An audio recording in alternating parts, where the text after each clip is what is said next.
And we're live. Hello, good evening and welcome. It's Sunday night, it's 8 o'clock. My name's Julian Hall and you're watching Let's Kill Twitter. This is the show that aims to detox your timeline with the art of conversation.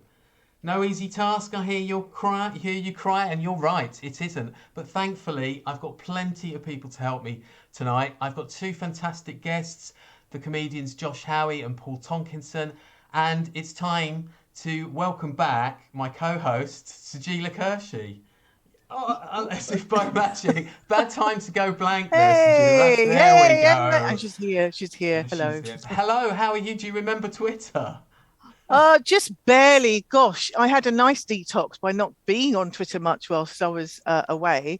So it's quite exciting to get back into the hub of it all the gossip, all the anger, all the wah. It definitely focuses the mind having you back because I think I've paid a lot more attention to my Twitter feed just lately. Although let's face it, the stories that with the sleaze and everything else, there's been an awful lot to sort of watch out for. And we have got a very packed program tonight. But what we're going to do is we're going to pick out a couple of things that have caught our eye just to give everyone a flavour of the show, and then we're going to introduce our guests, get them on, and then get sort of knee deep into the tweets essentially. Just before we pick out our tweet of the week, let me just say to everyone streaming, first of all, watching the stream, I should say, thank you very much. We're now streaming live across YouTube, Facebook, and Twitch. If you give us a subscribe on YouTube, that would be fantastic. That's where all our previous shows and clips are. And crucially, of course, follow us on Twitter. Our handle is at LKTZoom. That's spread liberally across the screen. Obviously, we're screen sharing the account. If you do that, you can engage with us live during the show, and that's where we'll be posting updates and clips and all the rest of it at all other times. So that's the finely honed admin out of the way. Sajila, did you have a tweet that you wanted to share in particular this week? Well, do I want to show in particular? Well, I don't know whether to start with something light or not. But I did catch a few. I've been looking at more the sort of light-hearted ones as possible, though this one's probably in between, which is and I can't remember which of the two we said I was going to go for, but I I thought you think it went. was. Didn't you go for millennials? Oh yes, yes. Because I So think the seeing other as one I'm that you, I'm yeah, the, trying to shush a yeah, millennial behind me, a millennial slash it's never going to happen. Generation Z. Yeah, that's my son. Like trying to like be Oh, eating that's noisily behind me. So yeah, the tweet is here we go. Here we go. it's from Amelia Antrim, luxuriously haunted, Right, hang on. and she's got a great like thread. Basically, she says, "I hate the whole Gen Z versus millennials crap, Let me try and but find this it. one gets me. The way that corporate environments and society at large prioritize punctuality to the point of placing moral weight on it is some ableist puritanical bullshit." And it's like basically she's commenting on an article that was in the Times about the punctuality of Generation Z is apparently a constant source of tension for anyone a little bit older. And I was thinking, because obviously like a lot of people, they're saying in the Times that uh, Yeah. our generation thinks it's really important to be work at 9 a.m. no matter what you're doing, and Gen Z is saying, what's the point? I've got better tech at home. And I kind of think I am a bit sort of like, my son accuses me of it as well because I'm always on my phone. Like he thinks I'm a bit of a millennial generation Z. And I don't, as you know, I'm a terrible timekeeper. And I know in the past at work I've been told off and, been seriously told off for being 2 minutes late. And I just thought that was ludicrous. And I don't know, I mean, I know comedy, you've got to be on stage on time and stuff, but do 2 minutes really make a big difference in a corporate world? And so it's all kind of also ties in with a few of the other things that have been said about Gen Z, who that they're getting younger people into the workplace to kind of make it a more forward-thinking kind of environment because they're better equipped.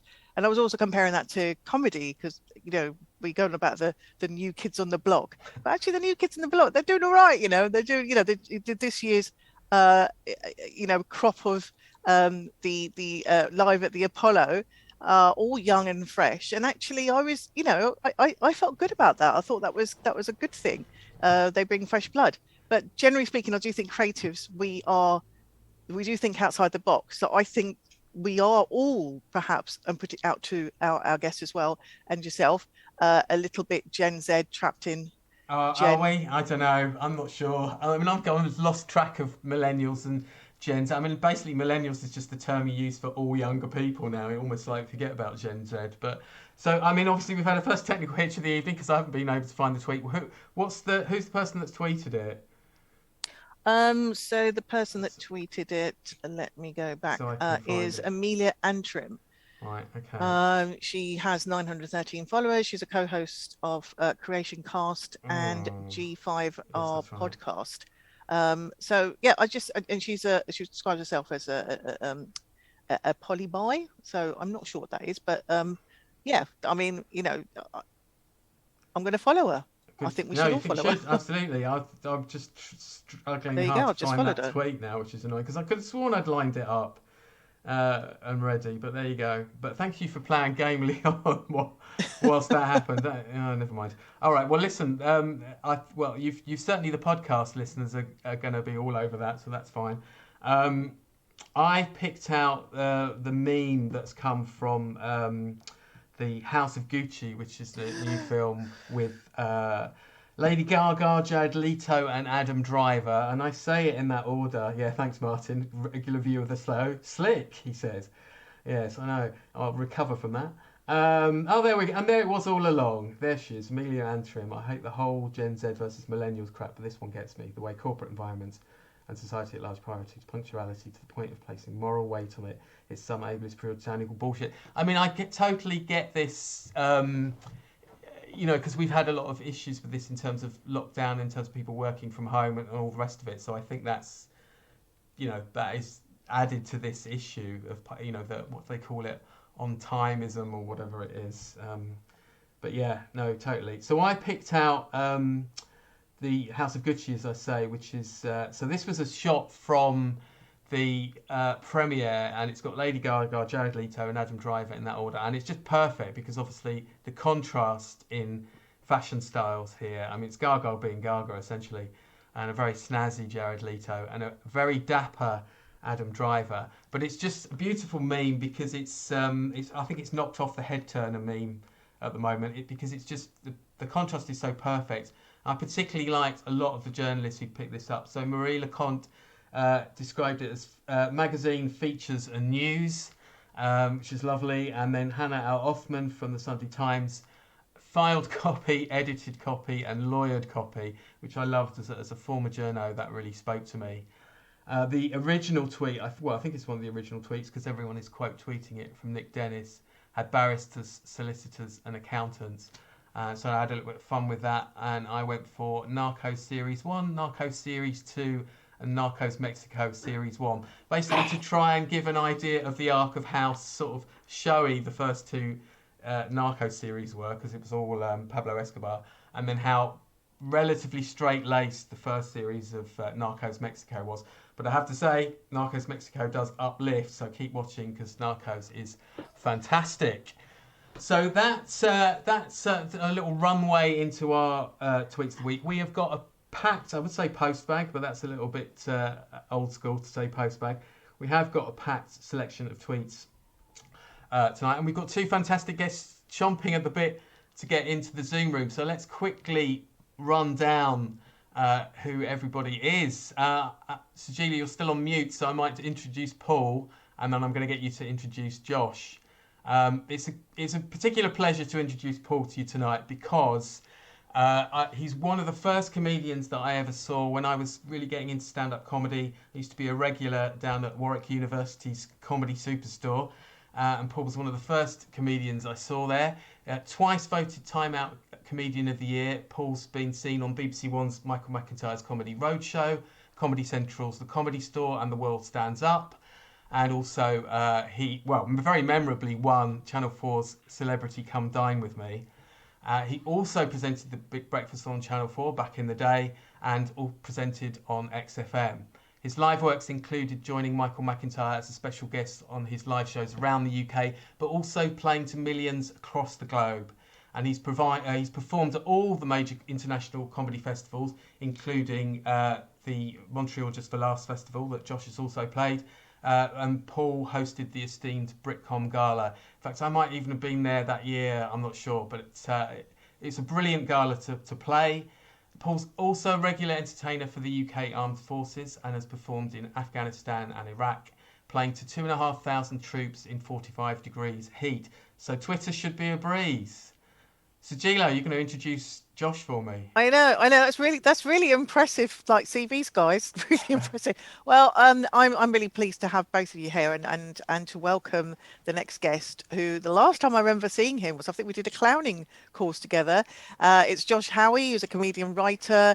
He's appeared on Dave's As Yet Untitled, 2 series of Comedy Central show, The Comedy Store, The World Stands Up, Connie Blue. What hasn't he appeared on those channels? And he spent 4 years writing as a writer presenter on the Movie Geek on Sky Movies, and was a writer and star of BBC Radio 4 sitcom with his own name in it. Josh Howie's Losing It, which was nominated for a BBC Radio Award. And Josh has also written and performed 4 solo shows for the Edinburgh Festival, to sell out runs at the Soho Theatre as well. And you can currently, although he tells me that this biog is now out of date. This is the bit that isn't.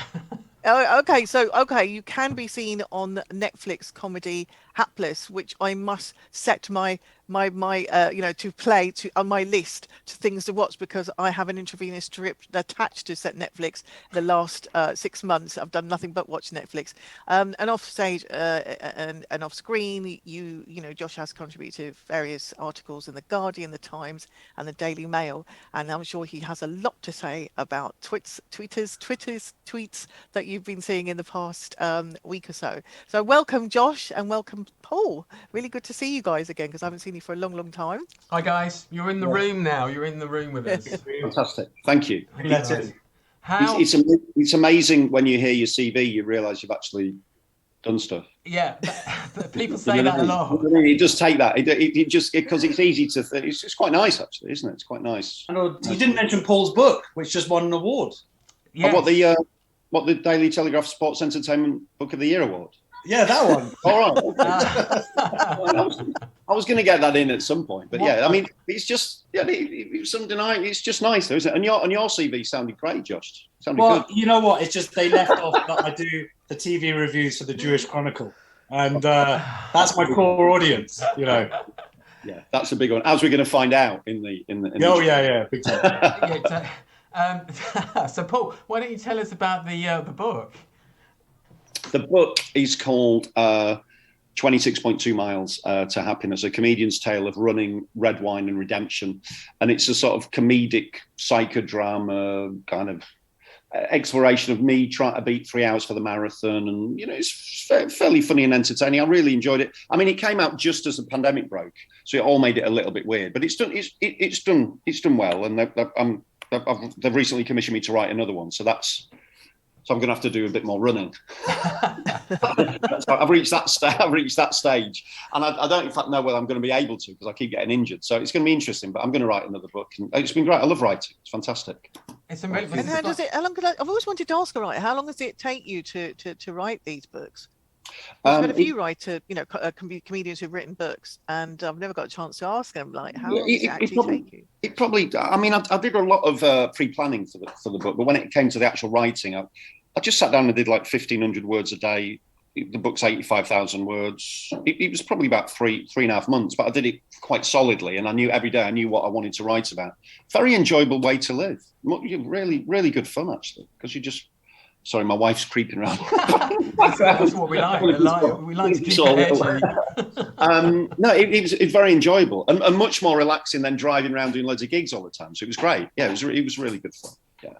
Josh, you've written articles, I know, but have you written like books that we don't know about that we? No, I haven't read a book. I like to write about 50 words a day. Yeah, well, on Twitter. Not even even one tweet is like that's me done for the week. Yeah, you're a bit more economical, aren't you? Yeah. Yeah, we're Twitter novelists.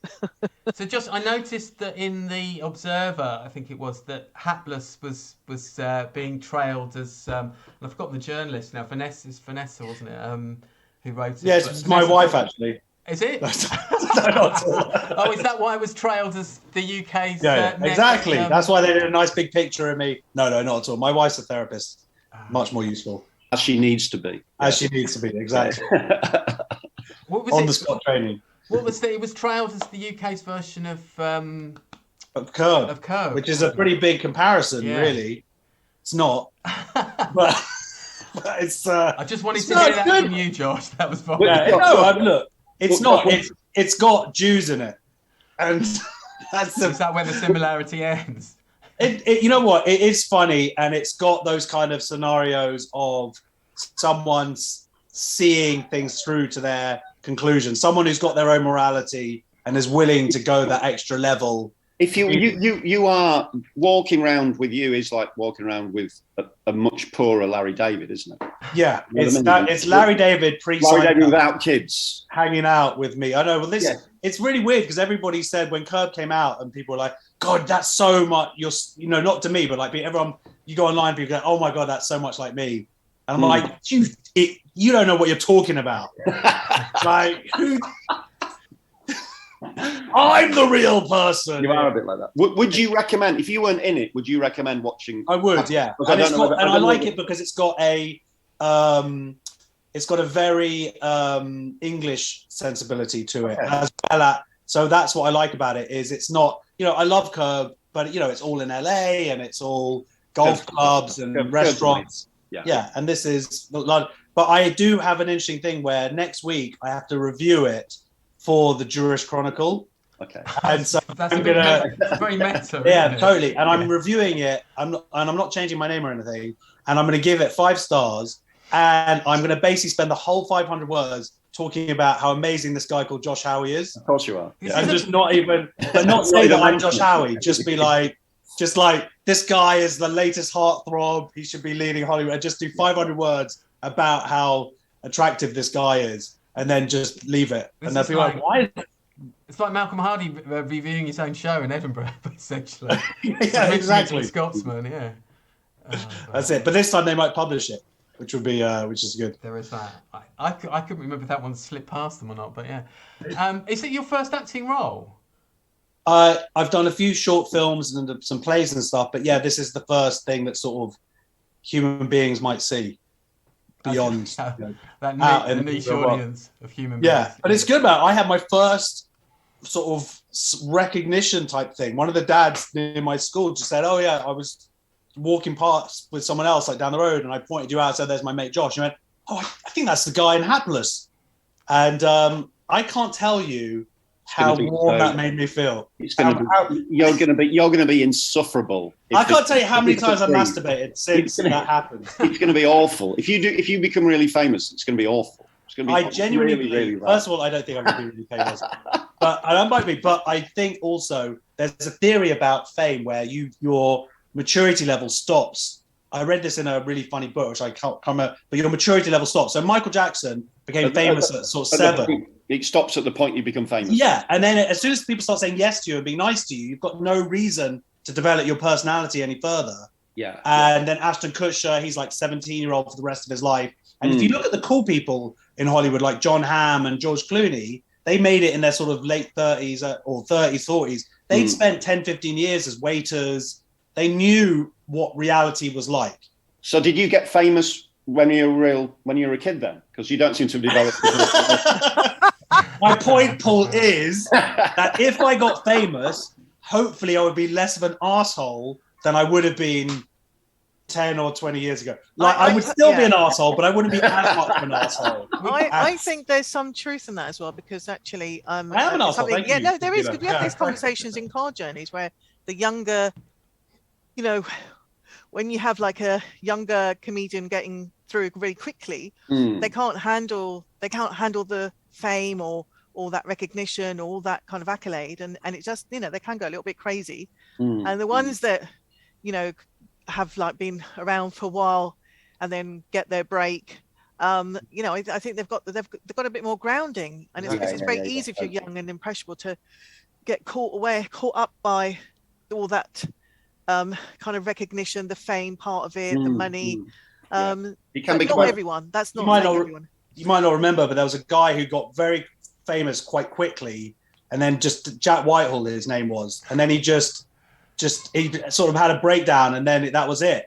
So it can happen too quickly. Yeah, But who knows what he would have got onto? But having known absolute him nonsense. before he got famous, he was actually a very lovely guy. Someone else, so I don't know what he became like after the fame, but Well, yeah, you're disappeared right. now. Hasn't he just announced that he's giving up stand-up, actually? That's what I'm saying. Like, Yeah, he just yeah. couldn't handle it anymore. Okay. He's massive. Is this your personality that you're developing, Josh? Is this I'm trying. I think we could be doing Ashton Kutcher's moisturising regime a big disservice here, to be fair. But yeah, I think that's actually going to lead us on to a tweet immediately, because I had another sort of thought about the direction we were going. But let's start with a sort of Fern Brady quote tweeting Joe Caulfield. Oh yeah. Since we've mentioned young comedians generally. So let's have a look. I chose this. This made me sad, really, because Fern Brady, I think, is really fun. So, and also, I'm going to just explain the tweet, because I actually listened to the podcast. So you can't see if you obviously if you're on the podcast. But basically, it's Fern taking them. Joe is Joe Caulfield is a really funny comic. She wrote a comment basically saying that there's that wanker comedian who isn't really a comedian. It's like she's saying that's her shouting at the television because she's angry because they would never make it in comedy clubs. And then Fern Brady has sort of retweeted that saying, "Ha ha, I'm reading this while spending all my ad money and screw you." And it's a bit sad because first of all, they're both funny. And secondly, Joe's got a point, but she didn't mention Fern Brady. She was talking about Fern. And I'm guessing this coming more from Fern's insecurity that she would be talking about her. I've done the gigs with Fern. She's really funny. So I don't know. I don't like it when I see comics laying into other comics, really. Yeah. It's kind of, but I mean, Twitter, as we know, can be quite an ugly place. Isn't it just an expression of but Joe Caulfield's hilarious. It's a bit of a bitter comment to start with, isn't it? It is. It's a little bit. It just feels a little bit unnecessary. So to just kind of slap it down because she's actually attacking loads of comics by inference. And I just think it's a bit of an odd one to. It depends what your policy is on tweeting, isn't it? I don't tweet that much. I retweet a lot. I go on Twitter a lot when I'm drunk watching football. I try and do silly things or whatever. But some people, it's a vent for anger, isn't it? So a sort of, I've never tweeted something like that. Basically, I would never. But do you think that? I mean, there are people I watch on TV, and I'm just sort of amazed that they're. But that's the world, isn't it? That's okay. That is the world, and you just kind of. I mean, funny club comics get the experience of being in a comedy club, making 300 people laugh, absolutely cry with laughter. That's an intensely pleasurable experience. I'm okay with that. I do mostly comedy clubs. I'm absolutely fine with it. It's an amazing experience that I'm constantly grateful for. I don't know. It just felt like I think they're both a little bit in the wrong. But you can't you can't just spread bitterness like that and expect nothing back. That was. I'm just going to sort of say that I didn't see this as I thought there was. I was like, okay, what's the joke? I didn't see that Fern was being bitchy necessarily. But and then the comments that are made, I've seen a lot in my timeline on Facebook, on Instagram and stuff, and all parties concerned are very funny and very successful in their own right. I agree. You don't need to throw a fellow comrade under the bus.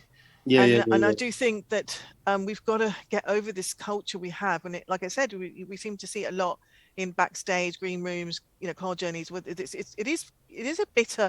As much as there's a lot of love and comradeship, there is a lot of anger, bitterness, and resentment on people who are successful. Maybe that is just the fucked up, screwed up people that we are.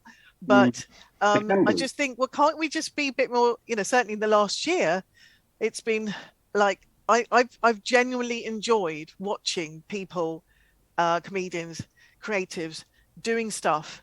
In the most testing times, and I'm like, yeah, go for it, go, do it. That's great. And even those who who are on TV, they're not necessarily the club comics like yourselves who are ripping up rooms.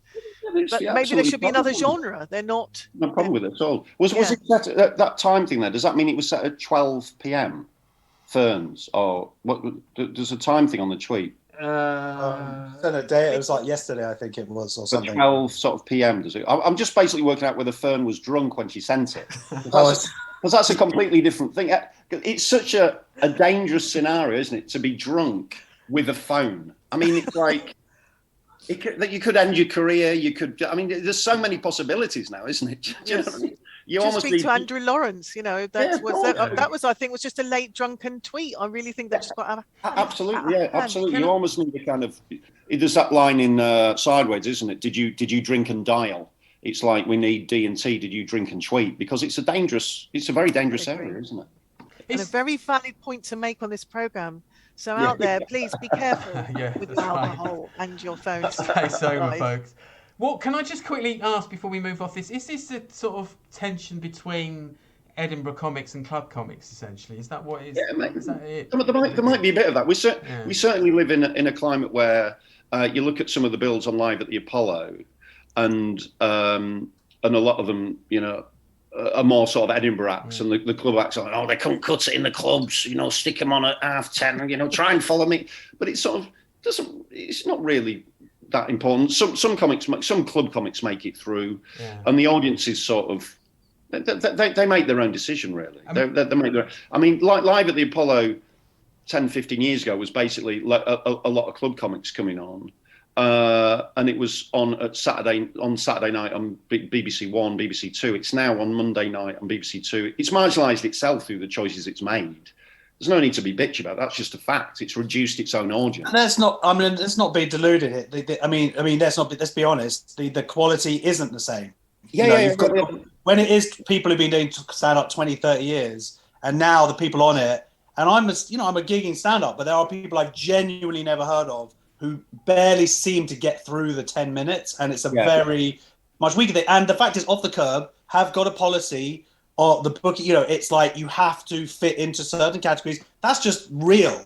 That's real as in that's the reality of it. You could choose to be bitter and angry about that, or you just go, that's reality now. Totally. That's all I'm saying. There's no point being bitter about it. That's okay.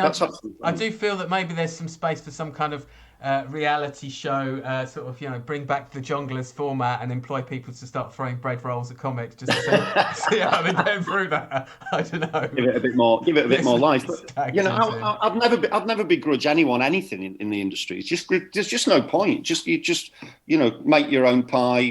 Josh is on Hapless. I write a book. Everyone does their own thing. It's just. It's evens out. I think that's it. Everyone has their own thing, and instead of focusing on all the time and energy people, and I'll be honest, I'm bored of, I never get booked for that gig. I never. It's like, so, do you know what? Just go and do your own thing. Do it your own way. There are other things. Absolutely. TV, and it's not the be all and end all. Of everything. Absolutely, yeah. There's so many different platforms now, and that's part of the reason why it's harder to really crack through on TV. Almost doesn't mean as much as it used to do in the stand-up comedian's career. 10, 15 years ago, there was less stand-up on telly. There was less channels. Now there's so many. It's that the multiplicity dilutes its effect. So, which happened in America as well. Yeah. But I can understand Joe's frustration, I think, because... Yeah, but, I mean, she's been on telly. She's a great comic. She earns money. She's hilarious. It is hashtag plow your own furrow, I think. Yeah. She's a successful comic. She's just like, she's just had a moment there, hasn't she, where she's and that's, to be honest, it's more within her persona as well. It's sort of, she can be a little bit like that on stage, and so that's fine. But it's, as Agila said, it's also just seeing the comments afterwards. I haven't seen the comments afterwards. Yeah, just not, who's she? She's not funny. It's like, no, she's funny, man. She's probably funny. And that's what got my back up, and Fern is sort of opening her up to that. And you think that there is a community. Let's face it, you're just fermenting, division within the comedy circuit. You brought this deliberately to divide us, haven't you? Suits your sense of humour. Well, So speaking you of just basically wanted to do like a Britney version of, you know, Just trying to wind us leave Joe alone. Just trying to wind us all up, isn't it? It's trying to wind us all up so we can get more gigs. It's too late. Too Well, late. Only had both their gigs. speaking of winding, this is segued very nicely. Where was this segueing earlier when I was faffing around? So this is the Division and Sowing the Seeds of Division. This is one of your selections, Paul, from Danny Finkelstein. Yeah. Do you want to just do the same? Just like read it out or read the Yeah, summary? It's basically what we've sort of been talking about, really. Comics round with comics. This is sort of football fans round with football fans, and it's not at the highest level of football. It's Wealdstone playing Barnet, and some guy Simon Jefferson has tweeted, "Wankers, see you mugs in February. See how you deal with defeat. Cowardly pond life wankers." And that's at Barnet from Wealdstone. And Daniel Finkelstein is a very moderate voice, and I really like his writing. Said, "I just love this tweet as it concerns a 1-0 home victory for Wealdstone over Barnet. We're looking for the reason for polarised politics, and maybe it's just humans. It's that sort of it's a narcissism of small differences, isn't it? It's just like we like to row. Even during the pandemic, we were rowing all the time." Joe's rowing with Fern. Josh loves a row. I like a row. I'm constantly on about football. I spent the last week wanting Ole Gunnar Solskjaer to get sacked and disappointed he isn't. I've been rowing with even fans of the same team row. I've been rowing with Manchester United fans. We just like a row. We just love, and this is just perfect. Even if there's loads of similarities between us, and it's like every side feels put upon. And it would just forever thus. It would just be like, this is it, isn't it? This is human nature right here. It doesn't matter how micro you get. Yeah. There's a famous Jewish joke, actually, which is like that the Jewish guy's on a desert island, and after 20 years, he gets picked up by a big ship, and he sort of says the Torah, and he says, "What's that?" He goes, "Oh, that's my synagogue." And then next to it, there's another synagogue built next to it. And the guy goes, "Well, what's that?" He goes, "Oh, that's a synagogue. I'd never join that one." Yeah. It's like, and you can, if you're in a decent mood, it's hilarious. And if you're a bit tired and you've got low blood sugar, it's absolutely tragic. But either way, it's just the reality of life, isn't it? We will always be just always rowing on Twitter. This is a lot of health warnings. It's like, don't be drunk, don't have low blood sugar. Testing. Don't be human beings. It's just funny, man. Funny, and for me, it tickled me because it's football, and it's just football fans constantly rowing. And as I say, within the same club, I support Man United, and just the fans are rowing all the time. But all fans row with each other anyway, So it was more a sort of meta comment on the nature of Twitter, really, that he's kind of encapsulated there. Well, it speaks to the whole thing of this whole idea that people always used to say. People wouldn't say this in real life. They'd say it on Twitter. They wouldn't say it in real life. And I wonder if that was ever entirely the case, and B, whether it's actually even less the case now. Because what people put on Twitter is quite often what they want to say in real life. Yes, yeah. It's like the id, isn't it? It's just out there, isn't it? It obviously makes people more confrontational, but it's what they're thinking. I mean, he's just, I'm sure if this guy Simon Jefferson was in a ground, he'd be shouting at the blokes over. Do you know what I mean? He just can't be bothered to go at the ground anymore. It just saves time. I mean, without Twitter, I guess it would have been, your mates would stop you because I need to tell that man what you just, and they were like, "No, mate, leave it out." Yeah. And there'd probably just be more like pub brawls and fights. But we just now have verbal spats on. Yeah, maybe. On well, it's interesting, this sort of disconnect between Twitter and real life, because chatting about Man United fans, that there was a big online petition about protesting against Ole Gunnar Solskjaer still be manager, and it built all week. But it was mostly Twitter fans. It wasn't sort of real. There's a row between the real fans and the Twitter fans. And they had this demonstration, and only about 12 people turned up. So it's that sort of disconnect. It's like we can be really loud and angry on Twitter, but when it comes to actual real life action, well, it's like Twitter warriors, isn't it? It's the easiest thing in the world to be a Twitter warrior politically, but to actually do something to affect change it's a lot harder, isn't it? It's funny, we normally, I don't know, are you still doing the question where we find out where our guests, Twitter moment, defining Twitter moment was, where either you've had a tweet that's like gone viral or, gained thousands of followers. Do you guys have that moment or a tweet that... Well, I used to use Twitter as it was almost like a notepad. Like when it was 10 years ago or so, I would literally just go, oh, that's funny, and then just write, any ideas for a gag or any scenarios for like a sitcom idea. I would just write it down, and that literally was my notepad. And I'd see if it got retweeted or liked or tagged or whatever it was, and to see if there was any sort of, any legs in it. So when you look at my Twitter, that's what it was. It was just a bunch of gags. And then Corbyn came into power.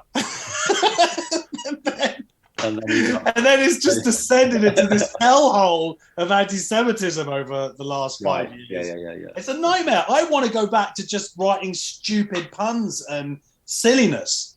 But it's like that's an interesting thing about Twitter, isn't it? Because it's almost like, because I was looking through all my Twitter feeds and in the last couple of days, just thinking about this and what tweets I liked and stuff, and you realise that a lot of the people who you follow and the tweets and stuff, you're not particularly interested or sort of want. You become victim of your own feed, but of course you choose your own content. You don't have to be lost in a row about anti-Semitism. I mean, you've chosen that. That's it. That's but then there's a whole echo. The point is you follow one person, you like their tweets. There's a lot out there. I mean, I tend to accept a lot of people as friends and just sort of from different sides and stuff. And in a way, that's sort of worse, because then you're just like ingesting chaos. It's just multiple views of absolute chaos and rouse and exhaustion. But all I'm saying is we choose our content, isn't it? But it's a slow choice, I think. Yeah, it's not like you go, I'm going to follow. And then a year later, you look around, you've realised this is where I've been drawn into. Absolutely, totally. Yeah, it's funny. Yeah, no, that was it. Going through my last week and just even going through the likes, it was just everything was the trans debate and anti-Semitism. Right. That was it. Going with that, Josh, just brings us nicely to one of your tweets from Eve Barlow. Do you want to? Yeah, just picking up with Superfan Martin. Our monologues are internal for a reason, is what he's saying. I saw that. That's right. He's right. Thanks, Martin, for that. Absolutely. So, listen. Thanks for engaging there, by the way, Martin. Yeah, there we go. Do you want to read that out and tell us why you picked this? Actually, John? do you want to? There's three. So Eve tweets. Barlow, she's really she's a Zionist. She's a Glasgow Jew who lives in LA. Who's a music journalist, and like me, she kind of got sucked into it. But she's much more visual, and she tweets a lot more about it. The best thing about being Jewish in this scenario is that there are other people who can say stuff a lot better than you can, who are more eloquent, more witty, whatever it is. So the other thing that I point out, and this isn't about anti-Semitism, is just that when I was really fighting it and arguing with people, like this is like 2018, 19, I mean, I was on it, I was writing all the time, tweeting all the time. But recently, I maybe only do one of my own tweets a week or two tweets. A lot of my business is retweeting or liking and I'm on Twitter a lot, but that seems to have taken over because I'll find stuff and that someone just says what I want to say and then and I just retweet it instead. It's just it's a lot easier that way. So she's one of those people. There's but the point that she's making here is there's a picture. This is at the COP26, there was a big, climate protest, which is great.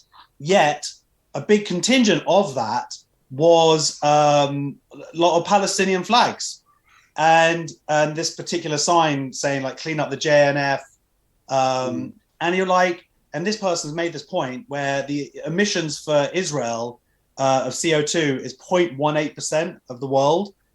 It's just like why are those flags dominating the thing? And the charity that they're actually protesting in their flyers, JNF, the Jewish National Front, is a tree planting charity. It's so mental. You're just like, it's so infuriating. And how people can't see that is just, for me, out and out anti-Semitism. It's not a criticism. There's no direct criticism of Israel's agricultural policies or whatever. This is a localized land dispute, and I'm not saying that means that Israel's done everything great in that dispute, but what the hell's that got to do with the climate?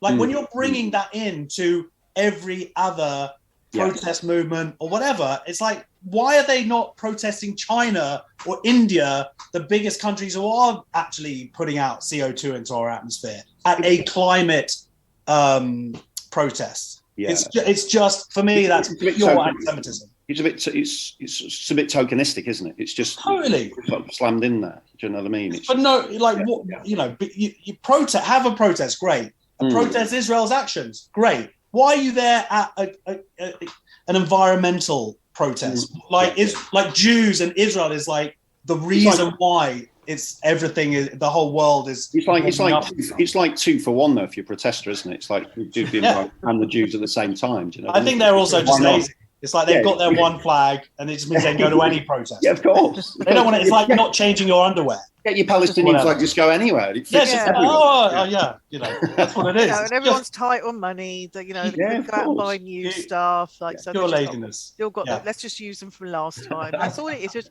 That's all it was. Do you know what I mean? So there's it's just upsetting. And of course, the funny thing is, I'll retweet that stuff, and the only people who will like it or retweet it are other Jewish people.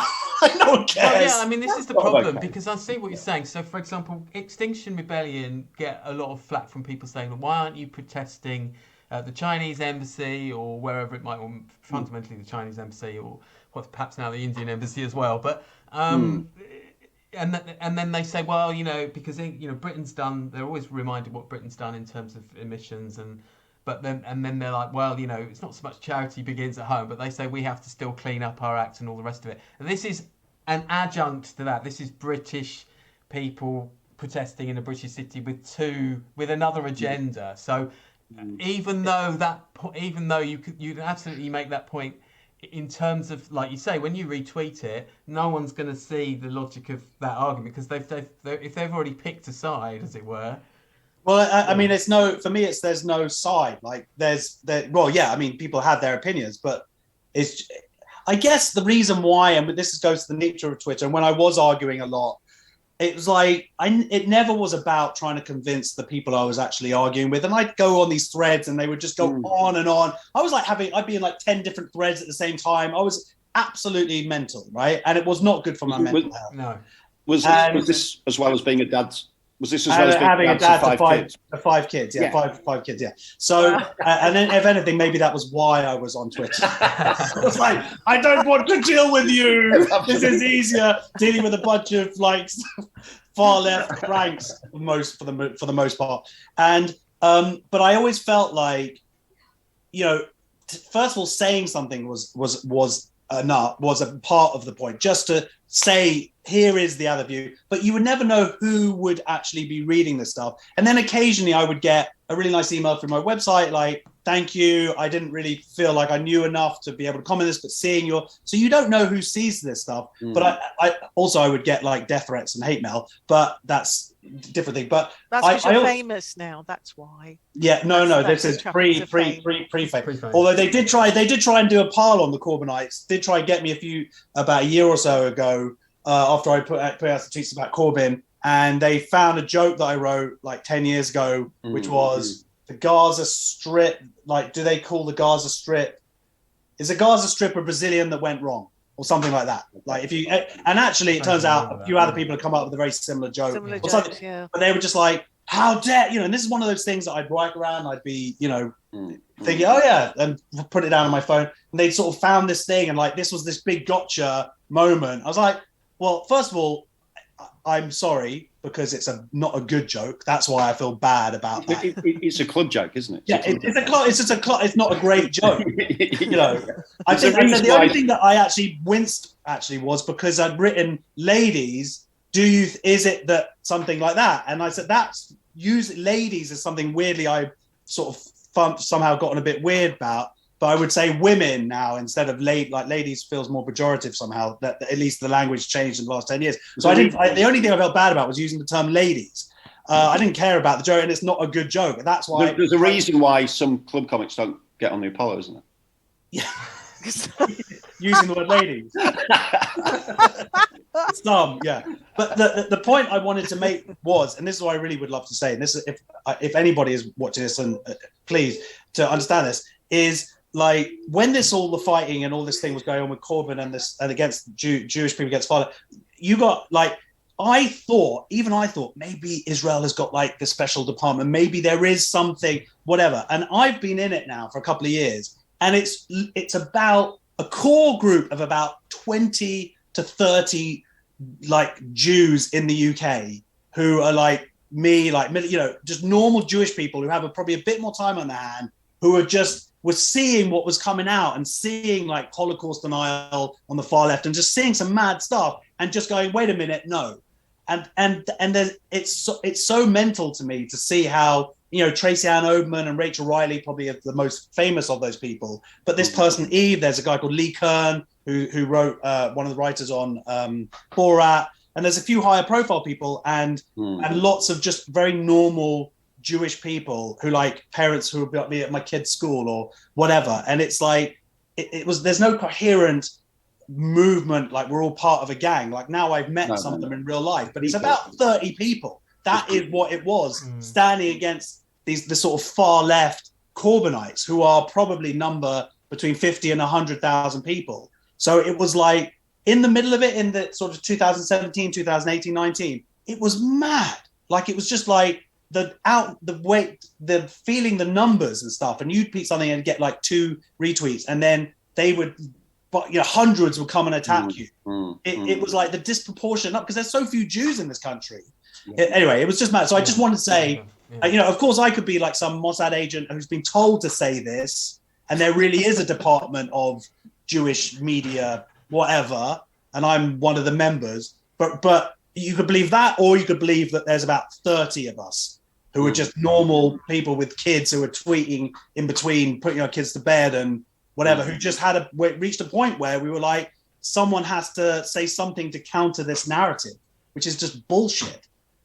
Anyway, that's my point. Anyway, let's get back. That's great, and you know, thanks for bringing that tweet to us. But we're just going back to what you said about the 30 people. This is all on Twitter. This is all happening. This is all happening on Twitter. So small, So obviously that's then if you've got 30 people who are feeling one way, one opinion, then the rest of the world feels like they are the opposite opinion. How I'm more interested in thinking, you know, finding out how that makes you feel like, oh, you know. Well, it wasn't the 30 people were of like 30 people. Like there were allies and, you know, other people, but I would say there's a core group of people retweeting each other, but a lot more Corbynites. I think the big difference is there's just a general indifference, or like Paul is a mate of mine. He might see a couple of my tweets. It might inform him what's going on, or that. But most people, and that's fine, because why should, you know?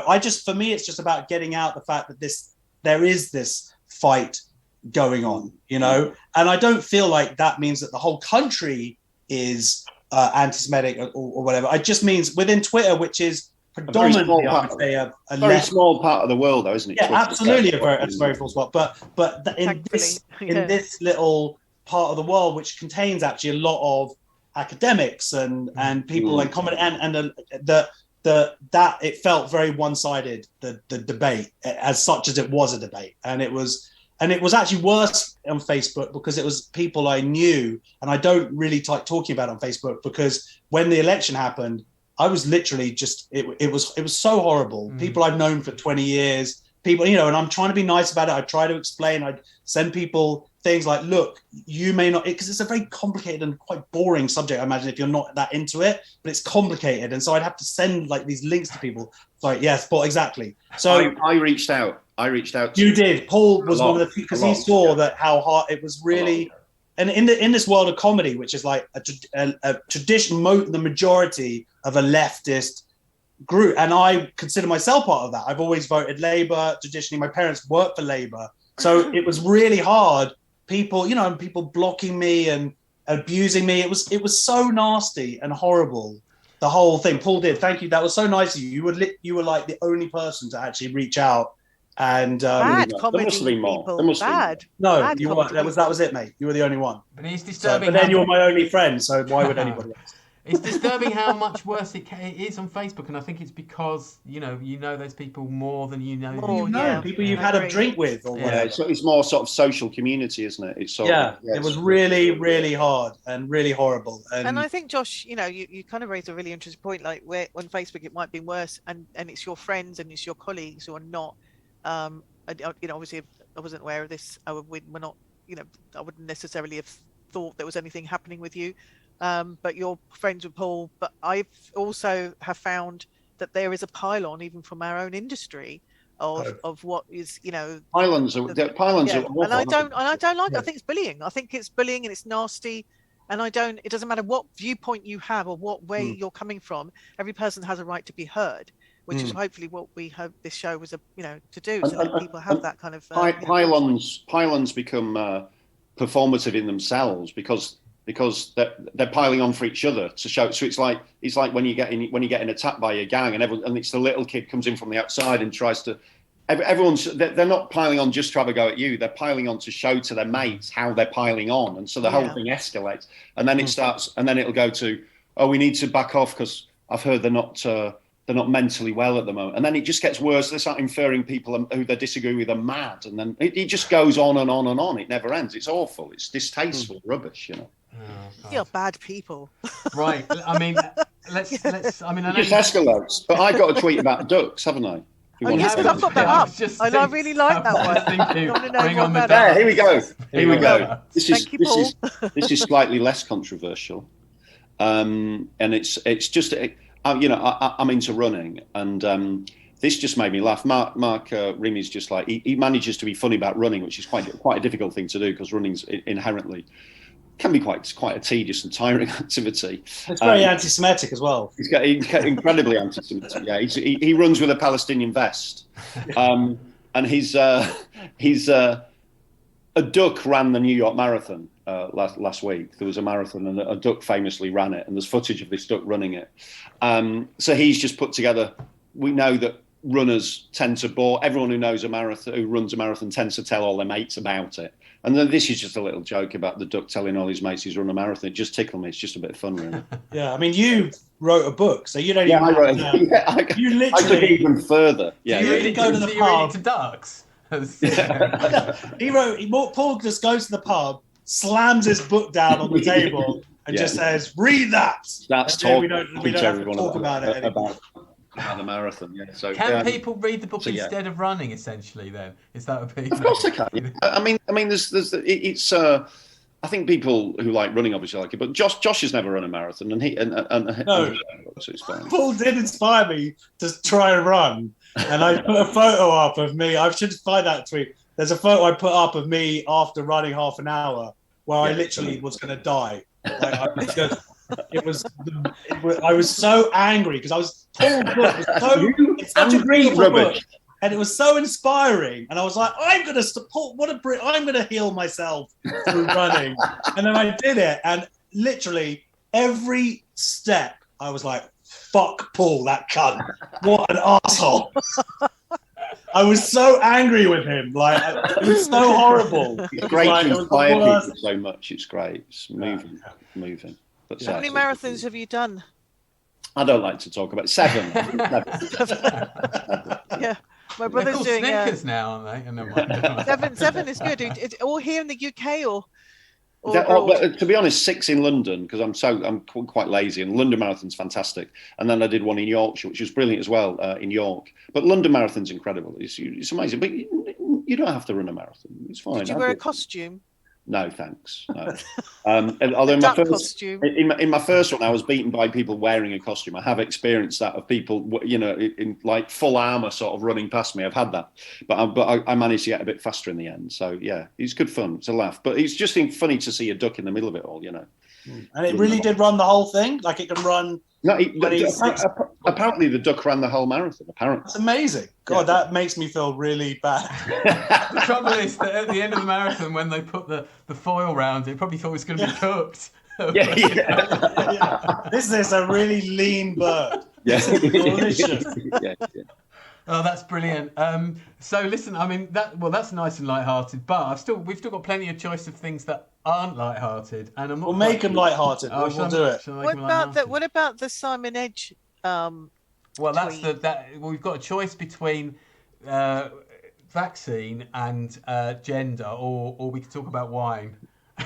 I'd love to talk about gender. Go on! No, I tell you, you've hit him. You've knocked it out of the park this week, haven't you, Josh? It is your turn, so we'll go to your. All right, let's do the gender thing. No, it's not you. Well, that is kind of related, but it's actually more Simon's, isn't it? Simon Edge.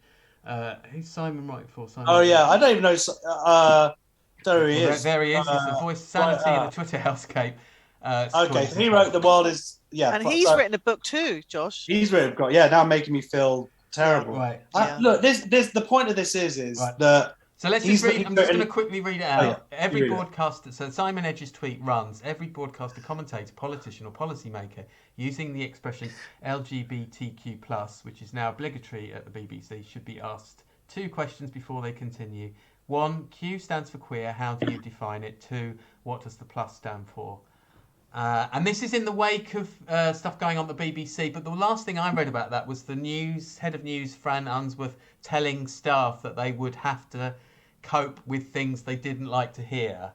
So they were trying to keep it open, weren't they?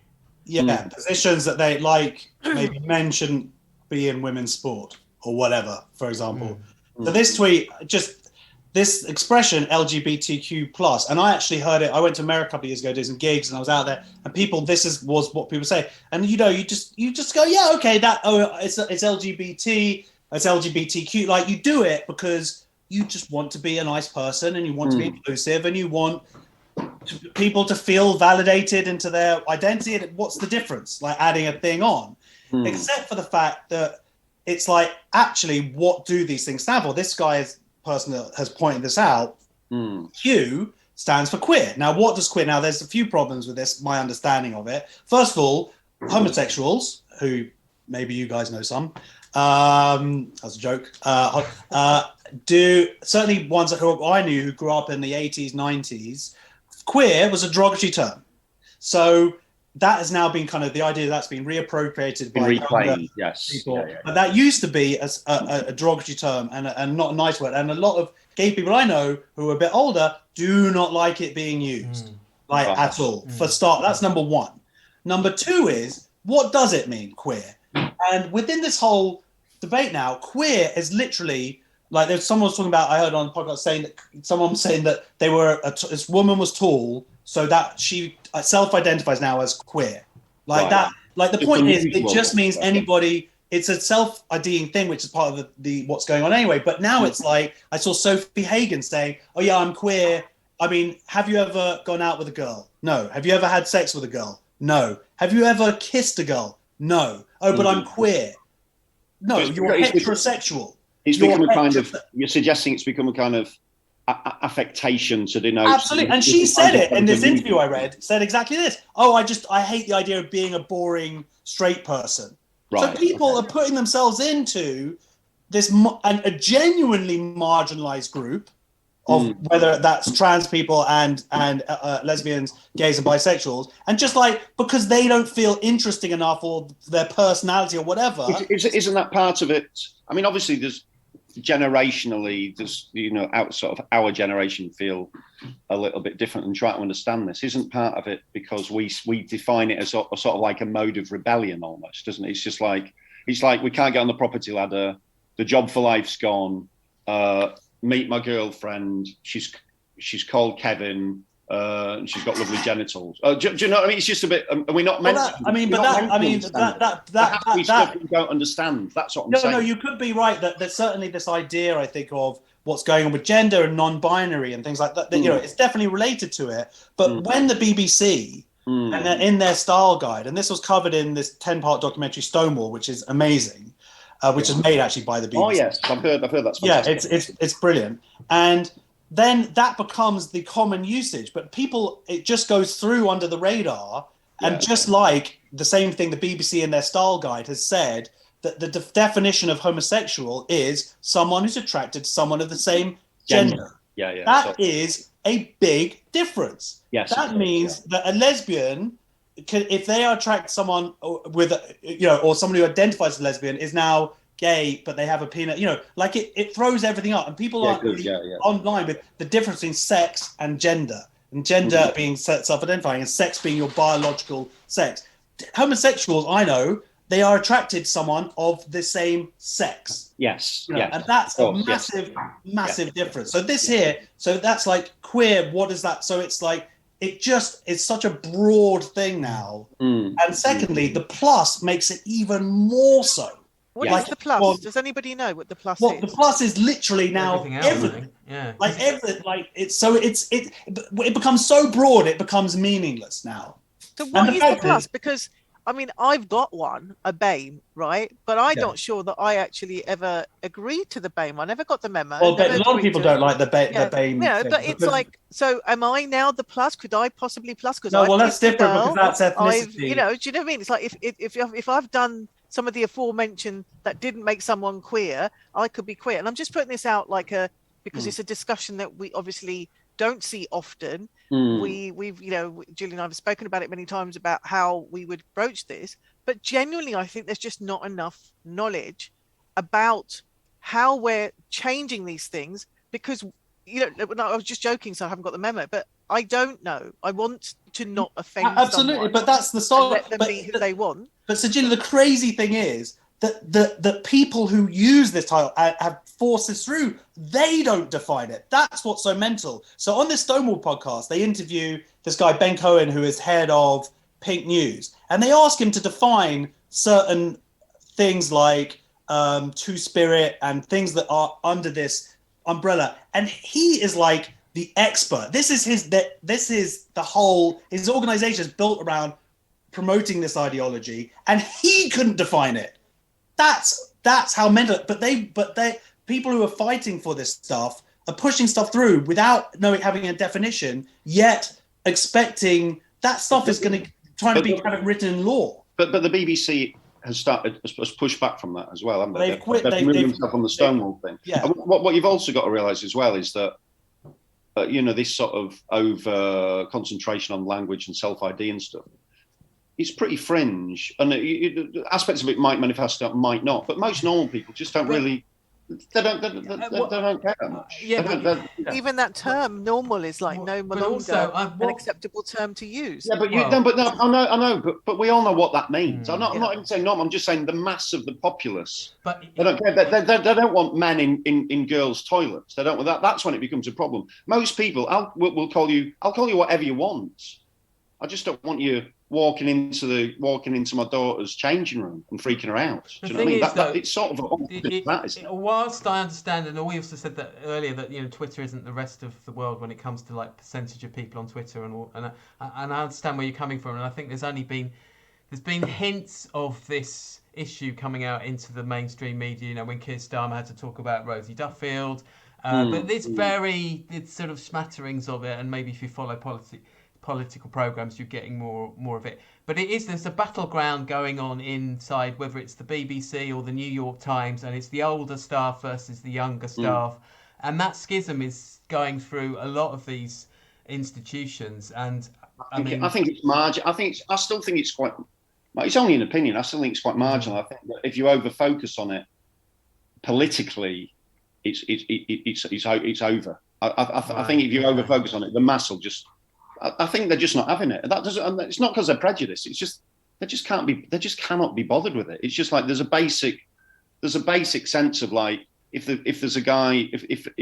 a guy's gone through male puberty and got really stronger, they don't really want them competing with girls because there's an obvious unfair physical advantage. They don't want men with genitals wandering around their daughter's changing rooms. And above and beyond that, I don't think they're that bothered. It's just, I'll call you what you want. It's fine. Absolutely. I want to be polite. No one is trying to take away anybody else's rights, stop them, people living how they want to live. Oh, anybody could identify and deserves full protection of the law and the ability to live safely without being attacked. Yeah. All of those things. But I guess it always comes down to rights. And what we've never seen before within movement, some people like used to compare it to the gay rights movement of the 80s and 90s and going, marriage, gay marriage didn't take away from heterosexual marriage. Yes. So it was never about rights. There wasn't a conflict of rights there. Yeah. So now there is a real conflict of rights between people who are mostly 95% of people who are who are trans, being actually people who just self-identify as trans, i.e. they don't take any surgery, they haven't had any hormones, and those rights against the rights of biological women. And there's a few places. That's the conflict, isn't it? Yeah, sports, prisons, and changing rooms. And it's not a lot. And these problems are not insurmountable. They can be worked out. But there's been a sort of movement or an argument to sort of just go, no. Because it's an ideology, it's like, no. Biological men should be able to compete in women's sports because they're women. And that's it. And it's like, can I just maybe take this a little sort of, like we're talking about Twitter and trying to detox the timelines, as it were. But obviously the way that if you do have an opinion, which kind of both of you have kind of expressed, and quite, valid points of view, if they are expressed on Twitter, that immediately it's been shut down. These conversations are shut down by you're a TERF, or absolutely. Bigger.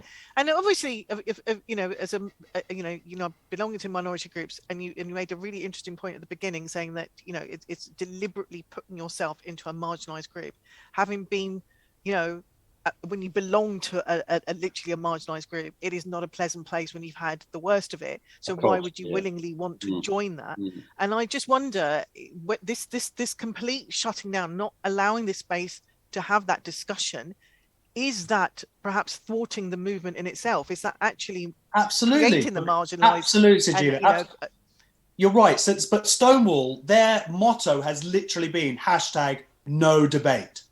Because they want this stuff to be pushed through, and they have pushed it through with no debate, LGBTQ plus, no debate. And when you do actually debate and go, well, what does the Q stand for? What does the plus stand for? Then when they can't even define it themselves, it falls apart. So of course they don't want bring in Dave Chappelle's routine. I don't know if you've seen it, and I don't know if that's the one that's been like got all the, kind of hoo-ha about it. The LGBT, like 20% of the alphabet's been used up. Is that the routine because he questions the very same things that you were saying in this tweet, that has got people riled up and calling him that wasn't in his latest special, that routine, but he does talk a lot about the trans movement, and actually does some incredibly anti-Semitic jokes. You're welcome to read about them in the Jewish Chronicle. I'm just bringing it up because I know that's the only routine I've seen, but related to LGBTQ. But what you're saying about Twitter, you're absolutely right as well. Is that here we are talking about it, or mostly me, and I apologize about it because it's something I feel strongly about. But it's on Twitter, and I feel somewhat shame about this. I was kind of sucked. We talked about how like you kind of follow one person and then you like their tweets, and they retweet something. That is how you get pulled in. And so that's sort of organically happened to me over the last kind of 4 years, and J.K. Rowling doing it. And I was terrified. I was just getting so upset about it all because I'd see like J.K. Rowling putting out a statement that it seemed very reasonable to me, and being like inundated with rape threats and death threats. And it was just terrifying because I wanted to say, wait, I wanted to take a stand and say, no, but I was so scared of what was going on, and seeing my colleagues just launching on anybody who dared to say that sex is binary. Like, it seems so ridiculous now because here we are, and it went to court, and now things have changed a little bit. But 2 years ago, to say the word sex is binary was enough to this whole like, oh, well, cancellation isn't real. It's real. And people talk to each other, and suddenly you're like this right-wing fascist Nazi for daring to just say a fact. And things have started to change now, and there is debate. And unfortunately, I'm sorry that there are people who are taking that to be a threatening to their identity. And that is sad and this is why this person at the BBC had to give this talk, the head of the nearly ex-head of news, had to say, I'm sorry, there are going to be people who disagree with it. That doesn't mean that that they need to be attacked, that they can't live their life, shouldn't live their life totally safely, whatever. But I think the problem is that it's like, this is the difference. Like, people have made this comparison before, but as we mentioned, I don't know if you guys know, but I'm Jewish, and that identity. Left that to the end. That's the big pullback and reveal. Yeah. But it's like, my identity doesn't top trump anybody else's. You know, so if someone wants to discuss with me, or even what does that, my belief in a God and these different things, like, they're not going to be, this idea that, like, that makes them to question it is enough to say, no, that's anti-Semitic or whatever. Like, it's like, no, my belief is my belief. The moment that I have to force it onto you, where suddenly, like, say I say, like, Jews refer to non-Jewish people as Gentiles. But if I'm saying to you now, Paul, you have to introduce yourself now as a Gentile every time you see, otherwise that's going to offend me, my identity as a Jew. And that's like the equivalent of cis or something. It's restricted. Well, this is what we're talking about, because ultimately a lot of this is about language as well, isn't it? And it's about people with services, or breastfeeding people, or whatever. And it's so it's actually when you start to want to really change language like that fundamentally, it results in nothing less than the collapse of meaning, and we descend into chaos. Yeah, and it's great summary. That was beautiful. That is the opening of your new book. Down, Paul. Yeah, no, totally. It is, but these things, it's good to discuss these things, and I can feel the discussion around them changing a little bit and becoming slightly less aggressive. In part, of course, Kathleen Stock lost a job recently. You go down Waterston's bookshop. There's certain authors who their books are not in the. They're hidden in the back room. You have to ask for them to get. You have to ask for, like, some sort of illicit criminal. Oh my God, that's like back in when I bought Satanic Verses, and they locked the shop, and then took me around the back and wrapped it up and gave it to me, and I was like, is this really necessary? Can I just, and it's like, well, why do you need the book? And I said, I just want to read it because I had a copy a year ago before the scandal, and now the scandal's broken. Guess what? I want to read it.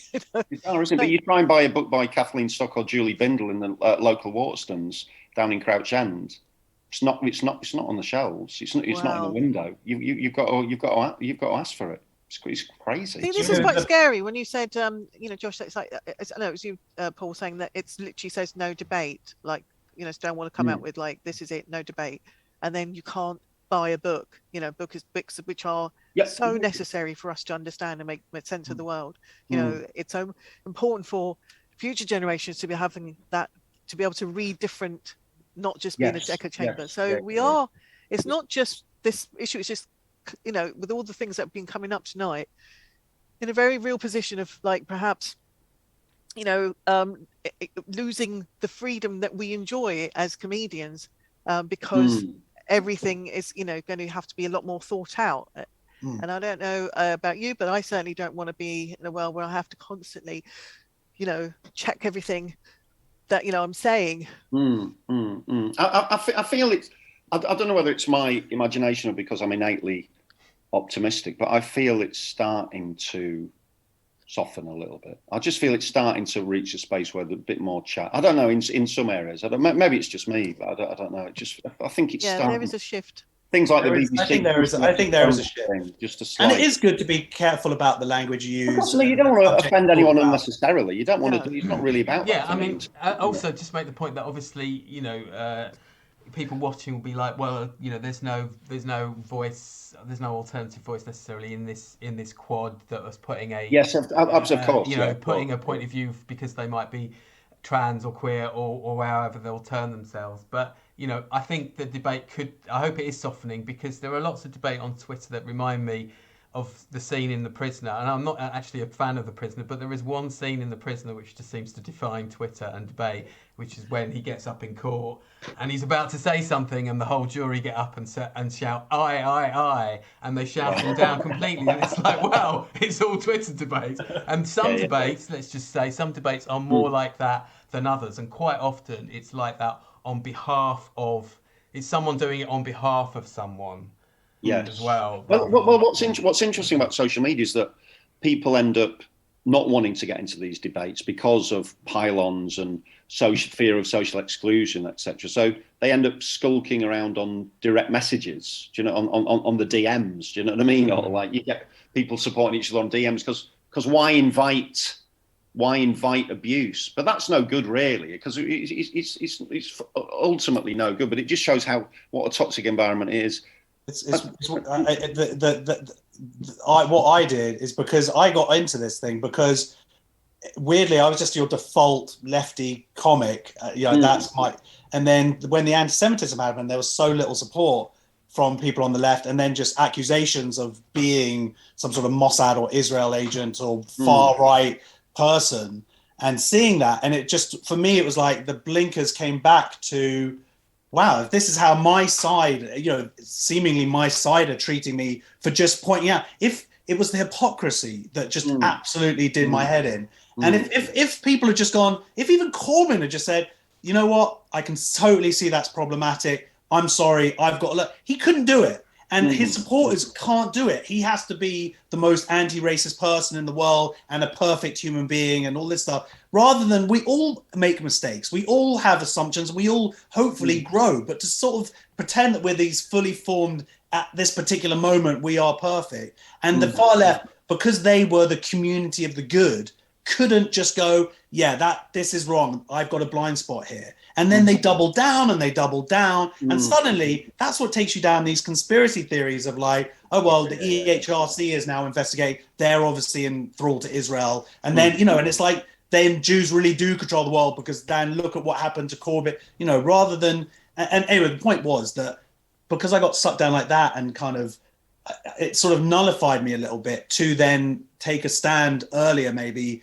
on different things, because it wasn't like, I'd almost been evicted from the community of the good anyway, daring to take a stand on this. So actually I thought, well, I could see that this was, to my mind, morally wrong, what was happening, the abuse, and people say, it's a one-sided, people say, oh, it's a debate, and you've got people, all I ever saw, and again, this could be echo chambers, but all I've seen is rape and death threats and pile-ons onto people saying like sex is binary, or let's talk about what, JK Rowling, let's have a talk about where the rights are conflicting and maybe we can work our way through, and being very reasonable, and the abuse that they got.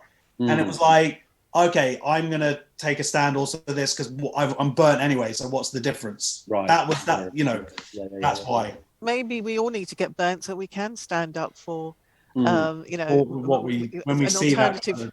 Yeah. I mean, I do think that perhaps, like as you said about your joke, you said, oh, it was an old joke, I was a bit embarrassed about it, blah, blah, blah, but I've changed, I write differently. But surely there is room for us to develop as people as well. If you're kind of constantly being told, oh, well, you made that one tweet or you made that one comment, and then you have to stand by those. My opinions change, my viewpoint change, the more information I have. But if we don't have discussions, if you're not allowed to ask the questions that we're, at the moment, I think certain topics, obviously gender is one of the things, you're not allowed to ask them, because immediately you why don't you know these things? Well, I am ignorant to a lot of things. I want to know. If you don't allow that space, then we're in danger of creating the very thing that this that like, oh, we're marginalized, we're being attacked, and you're not being attacked. It's just that we didn't understand, and now we're feeling resentful because we don't feel, that we do understand what the scenario is. If that makes sense, what I just said. Yeah. But I'm tired now. Sorry. I think that there's a very deep urge for fairness in society. And I think that people realise that offence archaeology is instinctively unfair, going back to people's tweets from 10, 12 years ago. And then I think people, I think there'll be a kickback against that because they know it's unfair. And my kids are coming through now. They're in their early 20s. And they've been brought up, as internet kids, and they see it as unfair. It's unfair. I think we know. I think we know it's a bit hysterical, and I honestly feel it's going to get better quite quickly. Yeah. Do we have something really cheery? That's quite a hopeful note to leave it on. Hope. Yes. All right. Well, look. Let's leave it with an image of Bunuel. Although I take it that we've exhausted ourselves not to talk about Tesco's and vaccines, or I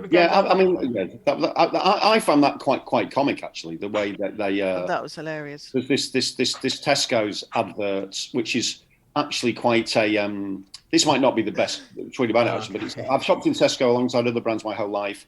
Regrettably, due to their current social engineering propaganda masquerading as an advert, I will take the moral stance of spending my money elsewhere. I don't know if you've seen the Tesco Christmas adverts.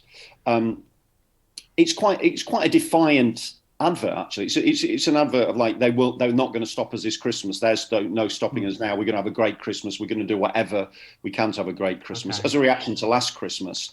And in it, there's a scene where Santa's obviously setting off to go around the world to give everyone his presents, and he shows his COVID pass to get into a different country. To me, that's just a funny little moment about the realities of modern life at the moment, and symbolic of our defiance. You know, Santa's so determined, he's willing to show his pass and we're away. To other people, it just shows that Santa's a part of the globalist tyranny that wants to enslave us all to passports. It shows the humorlessness that these thought patterns can get you to. Do you know what I mean? It shows the sort of, I don't know. It just struck me as comic, because you watch the advert. The advert couldn't be more. No matter what they do to us this year, we're going to have a great Christmas. And I feel that when I'm out and about doing gigs, I feel that people will not be denied Christmas this year. I think it would be political suicide almost for the Tories to do anything to Christmas this year. Totally. I just think it's gone beyond that. And but there's people out there just thought they just see Santa as some kind of crazed vaxxer. You know, and that's where some people are at, isn't it? Well, I mean, he's got big sacks, so maybe this is the this is what's its cousin? I've forgotten her name now. You know, Anaconda. But so are you sort of, because you're quite strident on opening up the economy and stuff like that, though, aren't you, Paul? So because I wasn't sure where you were coming from on this one, whether you were. I just think I'm quite into. I think lockdowns will be. I think historically we'll be ashamed about lockdowns. I think it was an understandable reaction to being very scared about a new thing. I think they did, of course, incredible damage to all people in every respect. But I understand why they happen. I don't think they'll ever happen again. And I'm into opening up. It's not even about me being into opening up. It's like you look around and people are opening up. It's just like it's happening. It's happening now. I don't think another lockdown could happen. People are out shopping. People are out in the comedy clubs in very COVID-friendly environments. I mean, comedy clubs are like a petri dish for infection, aren't they? It's sort of at the best of times, yeah. Yeah. And I'm not into. Yeah, all right, when you're on the bill. Yeah, I'm not into judging. What with all that laughter, I'm not into judging. I'm not into judging. I'm not into judging people. If people want to wear a mask, wear a mask. If you don't. This division, this constant division throughout has been a bit. I feel unnecessary to me, and it's happening now with the vaccine. People, I'm essentially pro-vaccine, but if you don't want to take one, I think enough people who are vulnerable take the vaccines to have the desired effect anyway. I'm just not into this division thing. But this is an example of an argument from the other side. But you weren't going into this with the like this guy is obviously or man, woman. No. It's just the humorlessness of it. I mean, it's just like. Who takes where you do your shopping that seriously anyway? I mean, I go to the cheap. It's like you're in the cheese aisle worried about vaccine passports. It's just like I'm just worried about where can I get some nice cheese and let's get home quickly. Do you know what I'm saying? I just want them to put more people on the till on Sundays. You know. Yeah. Exactly. It's more a comment on humorlessness, really. And when you see the advert, you realise. Well, here it is. Here it's nothing stopping us. It's don't stop me now. So yeah. Yeah. We're going to enjoy ourselves despite everything. It's a determined, defiant advert, not pushing some. This is it. Here, look, Santa. Yeah, that's the moment there. And I think he's got an iPhone 13. Santa, agent of global tyranny. Wants to. And it's Santa's been a good boy, so he deserved it. Okay. Yeah, but it's just Santa's doing what he has to do because we all know. That's my friend. That was my friend. She's gone now. She was there for half a second. My friend. Basically, it's not as big as they're making it, but it's been trending today. Like ban Tesco's or whatever. Don't go into Tesco's. Yeah. It's ridiculous. I've read some of the tweets. Oh my God, they really are. They're quite comedic in themselves. I'm disgusted. I shall never go there. I'm going to Morrison's instead. It's over an advert. Are you kidding me? This is an advert. But it's the judginess of the last 2 years. That's the saddest thing of all. Of just and that first lockdown. We live in a flat. I've got 5 kids, no garden, And, you know, this whole going out for an hour a day. And it was really hot that first lockdown as well. And we're going out and I'd see tweets and Facebook posts like, I went to the park for my hour exercise and someone was sitting on a bench, or I saw, you know, I saw 3 people together. I'm like thinking, you've got a massive garden, you asshole. I know, what is your problem, you know?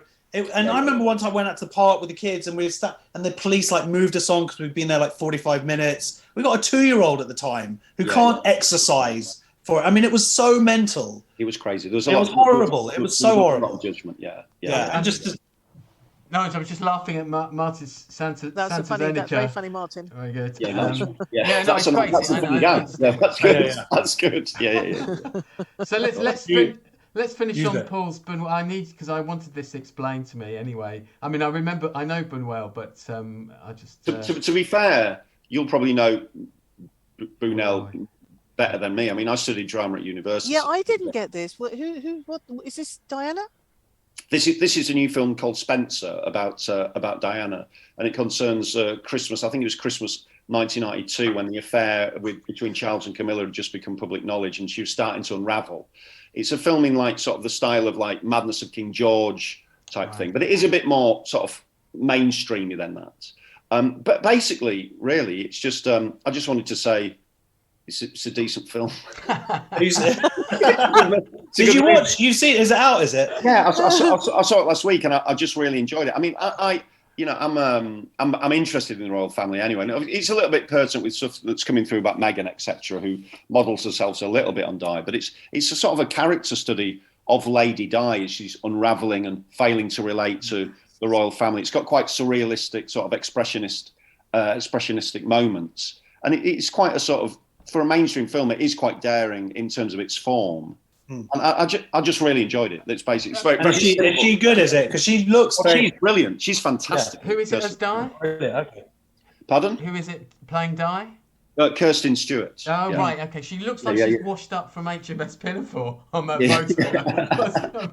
She's amazing, and a lot of it's about her relationship with the kids as well. And it just feels quite topical with everything that's happening now. A good Christmas movie. Maybe. I mean, I think it's a good pre-Christmas movie. It's not like Holiday. It's not like Cameron Diaz. Holiday. It can't be like Holiday. No, Holiday's amazing. Don't get me on Holiday.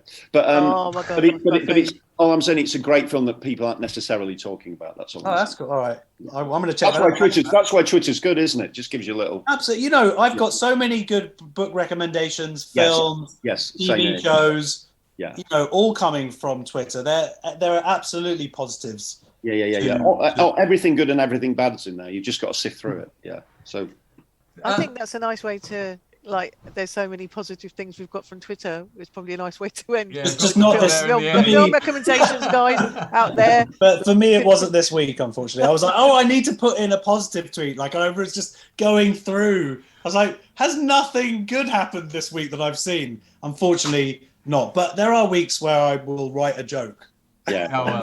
You can come back home when you do that. So what are you up to, guys? Where can people see you next and what you're doing? Josh, let's start with you. Well, people can see you on Hapless. Please go on Netflix and watch Hapless, and if you enjoy it, please give it nice stars and all that stuff. I'm back gigging, which is lovely, and doing bits of acting, and it's great. It's so nice being out again, and like I wasn't sure during the lockdown and doing everything, and I was like, am I interested in comedy as much, you know, and just being out there, and I've writing new jokes, and I'm loving it again. It's so nice to be out there and be with people. And that's maybe what was missing from my stand up before lockdown. I wasn't that bothered about people. I'd always say, like, if you just pay me, I'm just happy to do, you know, whatever. And now it's like, I'm so happy to see people and be around people and this communal thing. It's just so, it's like, God, it is magical. I'm loving it. It's great. The thing about stand-up is if you don't do it for a while, it doesn't make any sense. Just the idea that you've ever done it before just seems completely absurd. But then the more you do it, the more it makes sense and the better it gets. And so I'm right with you. I'm doing loads of gigs. The gig's absolutely fantastic. My book's out, 26.2 Miles to Happiness. And I'm writing a new one, but you can't have that yet. But yeah, just go. Live comedy it's amazing, and the thirst and the bounce back is massive. It just feels huge, and we're at a nice window now where people are so pleased to be back experiencing normal things. The crowds are great as well. They haven't descended into like cynicism and rage yet, which can happen. They can save that for Twitter, can't they? Yeah, of course. They're still into that initial, very pleased to be together and experiencing it. So it's golden days at the moment for stand-up comedy. It really is. I can't wait. I can't wait. Got to get back out there. Yeah. Good. Absolutely. Yes. Yeah. Guys, you've been an absolute joy. Really, really Good. great discussions. I hope you come back. I normally don't. I normally on a Sunday I start drinking about 4 or 5, so I couldn't. So I didn't. But I managed to about halfway. I managed to about halfway through the show before the wine came out. Really bad timing for me, the 8 till 9 record, but I enjoyed it and I've started. Well, I'm very grateful to get out of bedtime. My wife just walked into the kitchen. She's just putting her finger up at me, and she is not happy.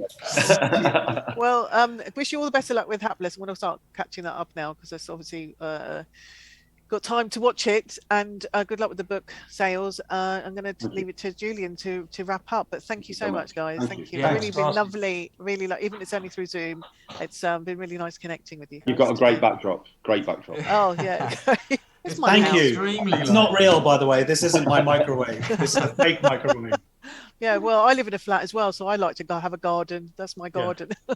Yeah.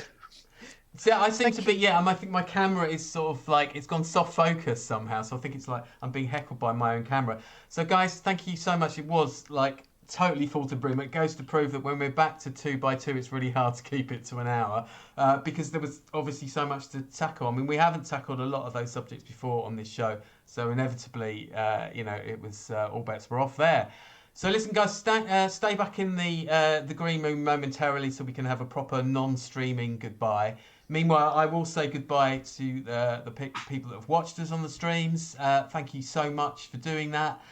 Please, as I say, do follow us at LKT Zoom. Watch out for next week's show, which is the 21st of November, and that's with Alice Frick and another guest that we haven't yet announced. You should get Fern Brady and Joe Caulfield. Yes, absolutely. I think they'll be dying to get on the list now. So we'll confirm another guest for that show, but that will definitely be happening next week, same time, same place. Please do check us out on buymeacoffee.com where you can donate to the show as well, which would be fantastic. And obviously go to YouTube where you can see all previous shows, including the stream of this show and the various clips as well. So just a rousing good night from us all remains to be done. Good night. Good night. Night.